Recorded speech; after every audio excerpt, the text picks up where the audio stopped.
Le Salon des entrepreneurs guinéens a pris fin ce jeudi 12 mars à Conakry. 2 jours d'intenses débats, de discussions et de présentation des projets. 9 candidats ont participé à la compétition. 3 lauréats ont été récompensés par la qualité de leur travail. Notre pays traverse aussi une période plutôt d'incidents, parfois qu'on pourrait qualifier de crise, mais malgré tout, les gens sont venus nombreux. On a eu plus de 2500 participants. C'est plutôt une réussite. Et vous avez vu aussi le bilan de l'année dernière qui a démontré que le SADEN est un événement qui aujourd'hui est devenu incontournable dans l'écosystème entrepreneurial guinéen. Donc, en ce qui concerne le concours, nous avons une quarantaine de participants dans différents secteurs. On a, ou plutôt domaines, on a l'élevage, on a l'agriculture, on a aussi l'agribusiness et l'innovation.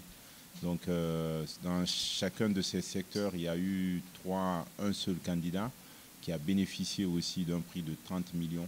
L'année dernière, ceux qui avaient été des lauréats, ils ont été accompagnés. Certains ont même pu participer au forum mondial à Addis Abeba, dû à l'accompagnement du SADEN.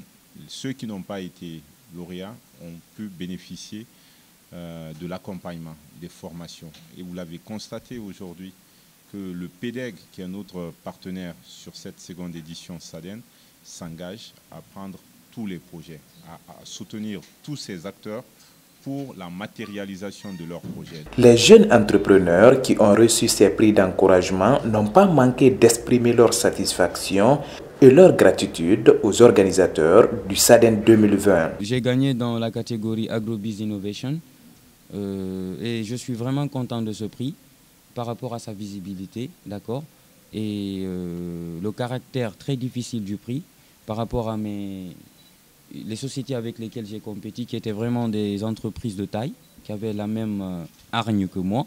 Et donc il y a eu tout simplement l'édification de notre différence par rapport à eux qui nous a permis aujourd'hui de nous hisser à la première place. En gros, Audi Food, c'est une entreprise qui œuvre dans la production et la transformation des produits de la ruche.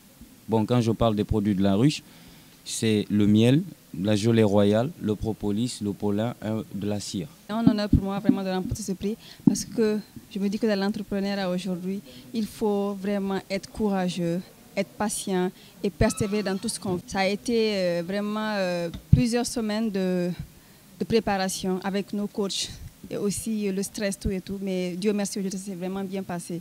Donc je remercie vraiment toutes ces personnes qui nous ont accompagnés, qui nous ont soutenus. Le projet porte sur une agro-industrie de production d'engrais bio, azotés. Donc en gros c'est ça.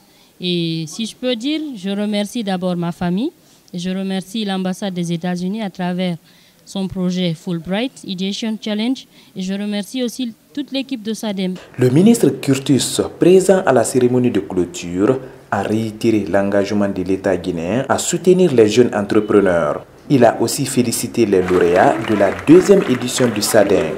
Lorsque la croissance économique est tirée par l'agriculture, elle est beaucoup plus inclusive. Donc c'est important qu'on mette l'emphase sur l'agriculture, qui est d'ailleurs une des priorités.